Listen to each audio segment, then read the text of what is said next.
اسلام میں زکوٰۃ یعنی اپنے مال کا 2.5% حصہ ضرورت مندوں کو دینا فرض قرار دیا گیا۔ اگر کسی کے پاس 10,000 روپے ہیں تو اس پر 250 روپے زکوٰۃ نکلتی ہے۔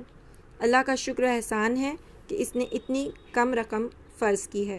اسلام کے ابتدائی دور میں مسلمانوں کے معاشی حالات بہت ہی ناقص تھے، یہاں تک کہ کئی دن گھر میں چولہا تک نہیں جلتا۔ پھر مسلمانوں کا عروج کا سلسلہ شروع ہوا تو ایک دور ایسا بھی آیا کہ لوگ اپنا مال لے کر گلی گلی گھومتے تھے، مگر کوئی زکوٰۃ لینے والا نہیں ملتا تھا۔ یہ سب کچھ زکوٰۃ کا اجتماعی نظم کا اثر تھا۔ آئیے ہم بھی ایک چھوٹی سی شروعات کریں۔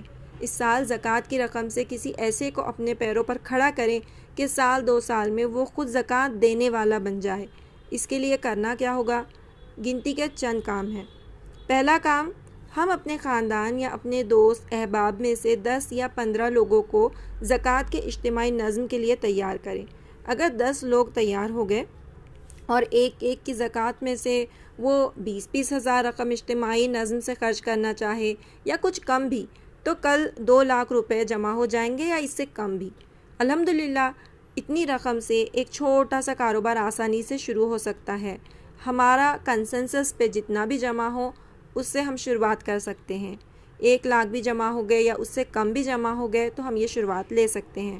دوسرا مرحلہ یہ ہے کہ ایک ضرورت مند کو اپنے ہی قرابت داروں میں سے تلاش کریں جو واقعی اپنی حالت بدلنا چاہتا ہو، محنتی ہو۔ تیسرا، منتخب کرنے کے بعد اس ضرورت مند کو بیٹھ کر سمجھائیں کہ ہم اس طرح سے تمہاری مدد کرنا چاہتے ہیں۔ امید ہے کہ تم اس نئی کاروبار کو ایمانداری محنت سے آگے بڑھاؤ گے۔ یہ اجتماعی طور پر کیا جا رہا ہے۔ ہم لوگ چلتے پھرتے تم پر نظر رکھیں گے۔ اسے خاص طور پر اس بات کی نصیحت کریں کہ ہمیشہ اللہ سبحانہ تعالیٰ پر ہی بھروسہ رکھے، قرآن اور نماز کو نہ چھوڑے۔ سب مل کر اس کی صلاحیت کے مطابق اس کاروبار کو اسے لگا کر دیں۔ اللہ تعالیٰ سے قبولیت کی اور اس ضرورت مند کی مدد کے لیے دعا بھی کریں۔ میری آپ تمام سے خصوصاً ادبند بہت ہی عاجزانہ درخواست ہے کہ زکوٰۃ کے پیسوں کو مانگنے والوں میں دے کر اگلے سال پھر اسی حالت میں آپ کے در پر آنے والا نہ بنائیں۔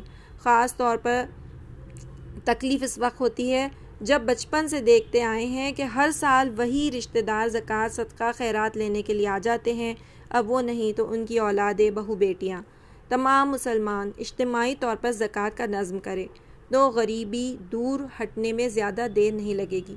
ہم صرف اپنے ہی خاندان کے لوگ اجتماعی طور پر زکوٰۃ جمع کریں اور ہمارے ہی خاندان کی ضرورت مندوں کی مدد کریں تو سوچیں انشاءاللہ کچھ سالوں میں سب معاشی طور پر مستحکم ہو جائیں گے۔ ہاں، ایک بہت ہی اہم بات، اس میسیج کو ہم دوسرے لوگوں کو بھی پہنچائیں۔ اپنے کاروبار میں مصروف ہوں گے، ہم رمضان کے روزے رکھ رہے ہوں گے، ہم سوچ رہے ہوں گے کہ یہ بہت ہی اچھا میسیج ہے لیکن یہ میرے لیے نہیں، میں اگلے سال اس کو کروں گا، اگلے سال کر لیں گے، وغیرہ وغیرہ۔ کئی شیطانی وسوسے دل میں آئیں گے، لیکن یاد رکھیے ہم 1 قدم آگے بڑھائیں گے تو اللہ سبحانہ تعالیٰ 10 قدم تک ہمارے ساتھ رہے گا۔ ضرورت صرف اس بات کی ہے کہ اپنے نفس پر قدم رکھ کر آگے بڑھیں۔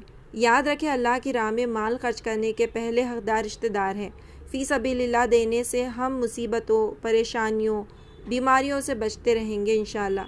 اس آیت میں دیکھیں جو لوگ اپنا مال اللہ تعالیٰ کی راہ میں خرچ کرتے ہیں، اس کی مثال اس دانے جیسی ہے جس میں سے 7 بالیاں نکلی اور ہر بالی میں سے 100 دانے ہوں، اور اللہ سبحانہ تعالیٰ جسے چاہے بڑھا چڑھا کر دے، اور اللہ تعالیٰ کشادگی والا اور علم والا ہے۔ اللہ کی راہ میں مال دینے سے اللہ تعالیٰ رزق میں کشادگی کا وعدہ کرتا ہے۔ رمضان میں نیکی کا بدلہ تو پھر اللہ تعالیٰ نے خود اپنے ذمے لیا۔ آخری بات کہ ہم نماز پڑھ رہے ہیں، زکوٰۃ دے رہے ہیں، روزے رکھ رہے ہیں، لیکن پھر بھی ہم پر مصیبتیں، پریشانیاں، بیماریاں، تکلیفیں آ رہی ہیں، تو کہیں ایسا تو نہیں کہ ہماری زکوٰۃ، صدقہ، خیرات قبول نہیں ہو رہی ہیں، یا ہم صحیح طریقے سے نہیں ادا کر رہے ہیں، یا پھر رشتہ داروں کا صحیح طریقے سے حق ادا نہیں کر رہے ہیں؟ اس پر سوچ وچار کریں۔ اللہ رب العالمین ہم تمام سے مال کی محبت نکال دے، رشتہ داروں کے حق ادا کرنے والا بنائے اور ہمارے لیے خیر اور برکتوں کے دروازے کھول دے۔ آمین۔